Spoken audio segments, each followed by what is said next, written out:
Labas visiems! Šiandien papasakosiu apie dar vieną iš savo kelionių. Savo gimtadienio proga su drauge skridau į Portą.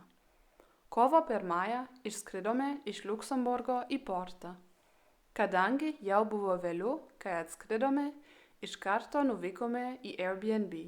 Ten palikome lagaminus ir nuėjome į restoraną A Despensa, o vėliau į barą Vermuteria de Baija. Vidurnaktį draugė atnešė man prosecco į tortą, nes prasidėjo mano gimtadienis. Kitą rytą draugė man paruošė dar vieną staigmeną. Ji atnešė naminę tortą į balonių. Visą laiką viskas buvo jos lagamine ir ji net baiminosi, kad apsaugos darbuotojai privers ją viską išimti kontrolės metu ir jos staigmena bus sugadinta. Po staigmenos nuėjome pavalgyti vėlyvųjų pusryčių ir pėsčiomis apžiūrėjome miestą. Nebuvo labai šilta, bet švietė saulė. Porto mieste yra nemažai betoninių bažnyčių, dekoruotų mėlynomis ir baltomis plytelėmis. Viduje jos atrodo kaip bet kuri kita bažnyčia. Mieste yra 2 tramvajus maršrutai. Pasirinkome vieną maršrutą su istoriniu tramvajumi, kuris eina palei upę. Atvykusios vaikščiojome paplūdimiu ir kvėpavome gaivų jūros oru, po kurio laiko prisėdome ant kranto esančiame restorane papietauti. Tada pėsčiomis grįžome į tramvajaus stotelę ir važiavome atgal į miesto centrą valgyti gimtadienio torto ir gerti kavos. Vakarieniauti ėjome į veganišką restoraną Kind Kitchen. Jis buvo geras, bet ne toks geras kaip Rosehip Vilniuje. Penktadienį vykome į turistinę kelionę į Santiago de Compostela. Miestas šiaurės vakarų Ispanijoje. Miestas garsėja kaip piligrimystės centras. Jo įžymybė yra Kompostelos Santiago katedra. Miestas yra piligriminio Šventojo Jokūbo kelio galutinė vieta. Pakeliui į kelionės tikslą Liuksemburge dirbęs gidas papasakojo mums keletą faktų apie Portugaliją. Įdomus faktas buvo tas, kad Portugalija eksportuoja apie 65% pasaulio kamštienos. Kadangi negalime kalbėti apie kamštį, nekalbėdami apie vyną, sužinojome, kad portugalai be portveino mėgsta gerti ir vyno verde.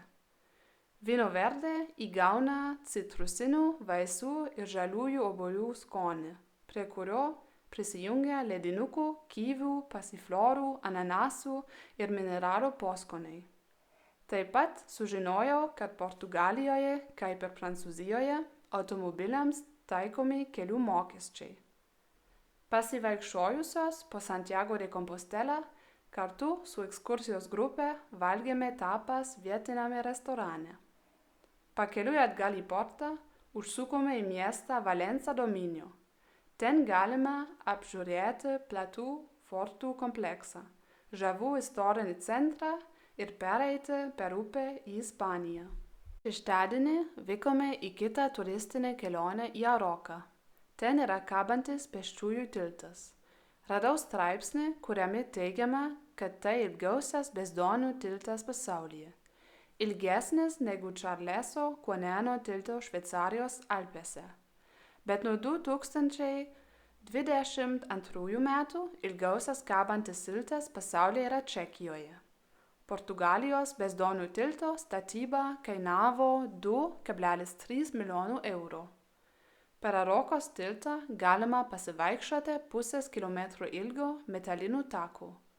Tiltas kabo maždaug 175 metrų aukštyje, o po jo teka Paivos upė, kuri keliauja per krioklį.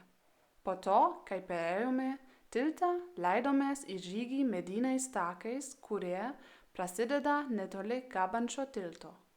Grįžusios į Portą pasivaikščiojome po miestą ir užsukome į barą ant stogo išgerti gėrimų, mėgaudamosi romantiškų vaizdų.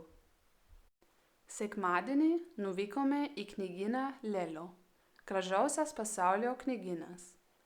10-ajame dešimtmetyje J.K. Rowling gyveno Porto mieste ir čia dėstė anglų kalbą, o laiką leido rašydama Haris Poteris ir filosofo akmuo. Sakoma, kad livrarija Lelo iš tikrųjų įkvėpė kai kurias garsiojo Hario Poterio filmo Hogwartsas dekoracijas. Po apsilankymo bibliotekoje pusryčiavome Lazy Breakfast Club kavinėje. Kadangi visą dieną smarkiai lijo, ėjome į įvairius prekybos centrus ir pirkome lauktuvių. Vakare nuėjome į tradicinį fado koncertą Vyno rūsyje.